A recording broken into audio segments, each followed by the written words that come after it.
Apakah kamu pernah mendengar tentang sebuah gelang yang bisa menyembuhkan penyakit seperti di gambar ini? Atau fenomena pengobatan alternatif dari seorang anak yang memiliki batu ajaib yang mampu menyembuhkan penyakit? Atau yang baru-baru ini, kalung shoutout antivirus corona yang dipercaya bisa menangkal virus corona bagi yang memakainya? Bubuksan ko guys, papakita Banyak ko sa orang yang percaya bahwa hal-hal tadi bisa menyembuhkan atau mengurangi rasa sakitnya. Tapi, apakah kesembuhan itu benar-benar disebabkan oleh benda-benda tadi?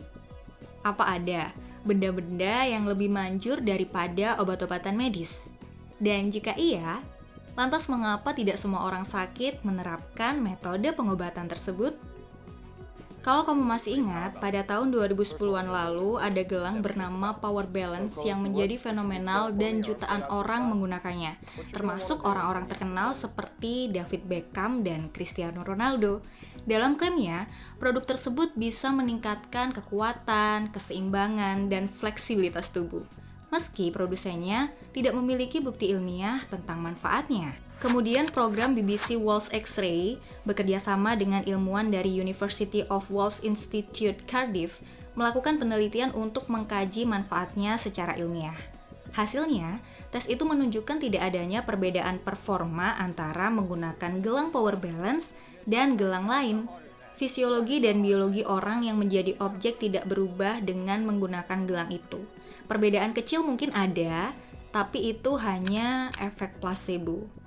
Hasil riset ini sama dengan pendapat Dr. Andrew Durden dari British Medical Association yang mengatakan gelang Power Balance adalah pseudoscience atau ilmu semu, yaitu konsep dan teori yang diungkapkan dengan bahasa teori ilmiah, namun sebenarnya teori tersebut hanya dibuat-buat dan tidak didukung oleh langkah-langkah kajian ilmiah yang benar. Lalu apa sih efek placebo itu? Efek placebo atau placebo effect adalah kekuatan pikiran yang meyakini sebuah perawatan dapat menyembuhkan dan akan merangsang penyembuhan. Menurut Profesor Ted Kapchuk dari Beth Israel Deaconess Medical Center, efek placebo lebih dari sekedar berpikir positif, percaya bahwa perawatan atau prosedur akan berhasil.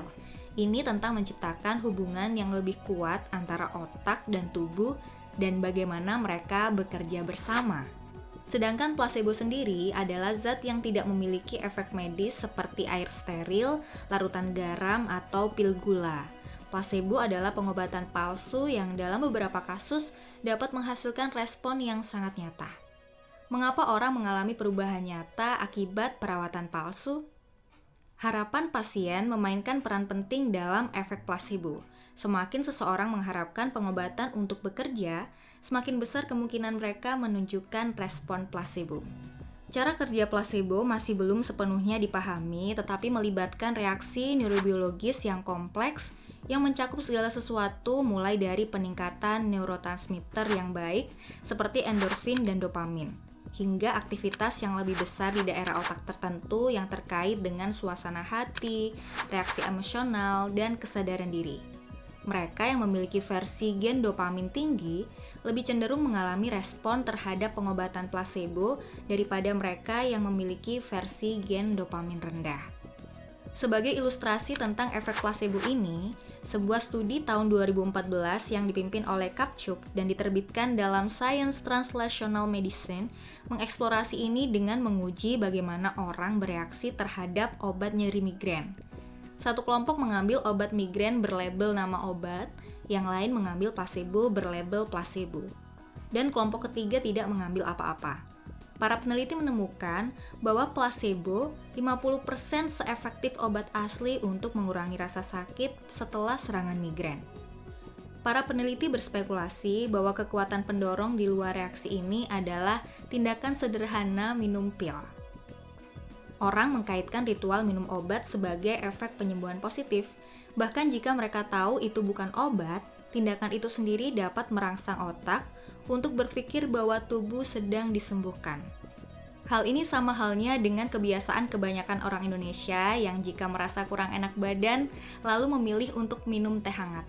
Seketika merasa kondisinya jadi lebih baik. Padahal kita semua tahu bahwa teh bukanlah obat. Namun tahukah kamu, meski efek placebo ini bisa membuat seseorang merasa lebih baik, tapi sebenarnya ia tidak menyembuhkan penyakit. Dan placebo hanya bekerja pada gejala-gejala yang dimodulasi oleh otak, seperti persepsi nyeri, insomnia terkait stres, dan efek samping pengobatan kanker seperti kelelahan dan mual. Itulah sebabnya, cara ini tidak bisa diterapkan untuk semua penyakit dan tidak bisa menggantikan pengobatan medis. Untuk menyembuhkan sebuah penyakit, memang efek placebo ini dibutuhkan seperti melalui sugesti positif dari seorang dokter kepada pasiennya bahwa penyakitnya akan bisa disembuhkan. Namun juga harus diiringi dengan perawatan medis untuk pengobatan yang tepat. Setelah memahami tentang efek placebo, kita jadi tahu bahwa pikiran kita bisa menjadi alat penyembuhan yang kuat jika diberi kesempatan. Dalam keadaan yang tepat, placebo dapat sama efektifnya dengan perawatan tradisional. Gimana guys, info yang menarik bukan? Buat kamu yang punya pertanyaan, tulis aja pertanyaan kamu di kolom komentar di bawah ini, karena siapa tahu pertanyaan kamu akan dibahas di video selanjutnya. Jangan malu bertanya, karena bertanya itu baik. Jaga kesehatan dan jangan lupa pakai masker ya.